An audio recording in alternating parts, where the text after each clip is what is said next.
یہ مدینہ پاک کی جدائی کے وقت یہ رونا، مکے کی جدائی میں رونا، ان سب کا ایمان سے کتنا اس کا تعلق ہے کہ بندے کا ایمان اس سے کس قدر مضبوط ہوتا ہے اور اس کے کیا کیا فوائد حاصل ہوتے ہیں؟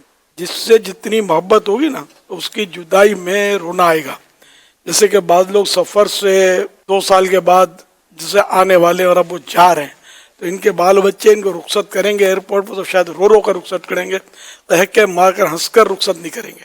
ان کو صدمہ ہوگا کہ اب 2 سال تک ہمارے ابو سے ملاقات نہیں ہوگی. اسی طرح مطلب یہ کہ جب یہ آتے ہیں ان کے ابو 2-3 سال کے بعد تو پھر بھی اس پر بھی رونا آئے گا، اتنے عرصے کے بعد ہے. تو یہ محبت کا اور یہ وصل کا، ملاپ کا، ملاقات کا رونا ہے، اور وہ جدائی کا رونا تھا رخصت کرتے وقت. تو یوں مکہ پاک سے جدائی تو یہ اللہ پاک سے محبت کی. اللہ پاک تو گھر در سے پاک ہے، لیکن مکہ پاک میں خاص مطلب اس کی رحمتیں ہیں، اس کا مقدس گھر بیت اللہ، یعنی اللہ کی خاص عبادت کا مقام کہ دنیا میں ہر مسلمان اسی کی طرف رخ کر کے نماز پڑھتا ہے. اور پھر یہ کہ مکہ پاک تو وہ مقدس شہر ہے کہ جس میں میرے آقا صلی اللہ علیہ وسلم کی ظاہری زندگی کے 53 سال 53 ایئرس وہاں گزرے، اور وہیں سرکار صلی اللہ علیہ وسلم کی ولادت ہوئی، یعنی برتھ ہوئی آپ کی. بہت سارے آثار ہیں وہاں پیارے آقا صلی اللہ علیہ وسلم کے، چپے چپے پر سمجھو کہ پیارے آقا صلی اللہ علیہ وسلم کے قدموں کے نشان ہیں.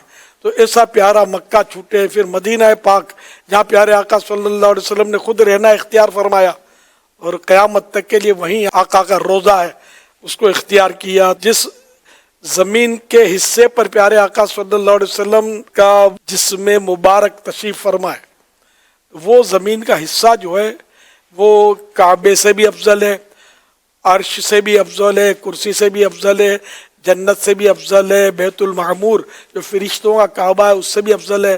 یعنی یہ جتنی بھی زمینیں ہیں، جتنے بھی مکانات ہیں، ان سب سے وہ جگہ جو ہے وہ افضل ہے. پیارے آقا صلی اللہ علیہ وسلم جہاں تشریف فرمائے اور وہ مدینے میں وہ جگہ. تو یوں مکہ مدینہ دونوں اپنی اپنی جگہ پر بڑی برکتیں اور اپنے اندر رحمتیں لیے ہوئے ہیں. اب ایسے مقام پر جانا ہر ایک کے بس کا کام نہیں ہے.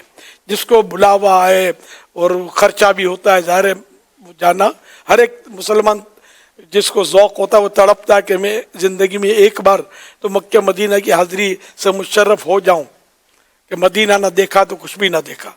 تو پھر وہ جائے، پھر تھوڑے دن میں اس کو پلٹ کر واپسی آنا ہوتا ہے کہ دنیا کے دیگر معاملات بھی اس کو چلانے ہوتے ہیں.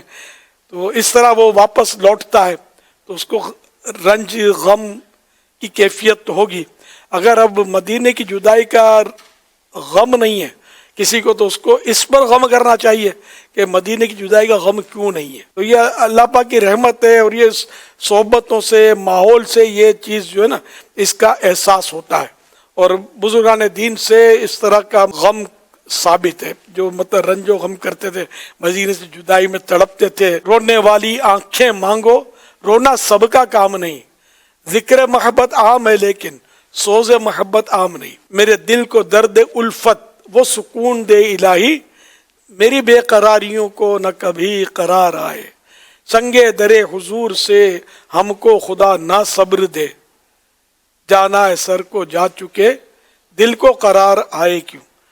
تو دوسرے غم تو آدمی دعا کرتا ہے کہ یہ مٹ جائے، چلے جائیں، لیکن یہ غم مصطفیٰ، غم مدینہ ایسا غم ہے کہ اس کے بڑھنے کی آرزو ہے، اور دعا ہے کہ یہ غم مل جائے، اور ملے تو پھر لوٹ کر نہ جائے، یہ ہمارے پاس رہے. یہ غم، یہ وہ غم ہے جو سارے دنیا کے غموں کو مٹا دے گا اور آخرت کے غموں کو بھی مٹائے گا، اور یہ جنت میں لے جائے گا. یہ وہ غم ہے. اللہ ہم سب کو غم مدینہ، غم مصطفیٰ آمین صلی اللہ علیہ وآلہ وسلم نصیب فرمائے. آمین آمین.